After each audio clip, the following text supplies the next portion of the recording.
தற்போது கிடைத்துள்ள அண்மை செய்தி. பப்புவா நியூகினியாவில் ஏற்பட்ட நிலச்சரிவில் 670 பேர் புதைந்து கிடப்பதாக தகவல் வெளியாகியுள்ளது. 670க்கும் மேற்பட்டோர் மண்ணில் புதைந்திருப்பதாக ஐநா தரப்பில் தகவல் வெளியாகியுள்ளது.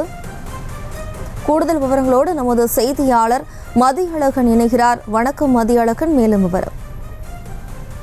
பப்புவா நியூகினியா நாட்டில் மிகப்பெரிய நிலச்சரிவு ஏற்பட்டு அதில் 670 பேர் வரை தற்பொழுது உயிரிழந்திருப்பதாக ஐநா சார்பில் தெரிவிக்கப்பட்டிருக்கிறது.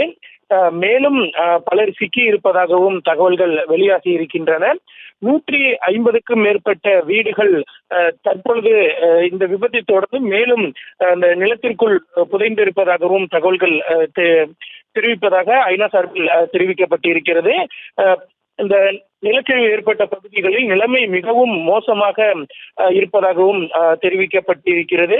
அவர்களுக்கான அந்த மீட்கப்பட்டவர்களுக்கான முதலுதவி சிகிச்சை அளிப்பது, அவர்களுக்கான அடிப்படை தேவைகளை நிறைவேற்றுவது கூட மிகுந்த சிரமத்தை ஏற்படுத்தியுள்ளதாகவும் ஐநா சார்பில் தெரிவிக்கப்பட்டிருக்கிறது. மேலும் 1000க்கும் மேற்பட்டோர் இடம்பெயர்ந்திருப்பதாகவும் தெரிவிக்கப்பட்டிருக்கிறது.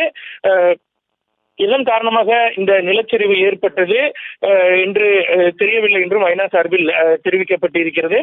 மொத்தமாக ஒரு மிகப்பெரிய நிலச்சரிவு காரணமாக 670 பேர் உயிரிழந்திருப்பதாக தெரிவிக்கப்பட்டிருக்கிறது.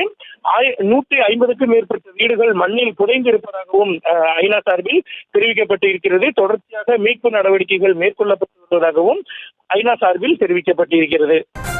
விவரங்களுக்கு நன்றி மதியழகன். செய்திகளை உடனுக்குடனும் துல்லியமாகவும் தெரிந்து கொள்ள சப்ஸ்கிரைப் பண்ணுங்க.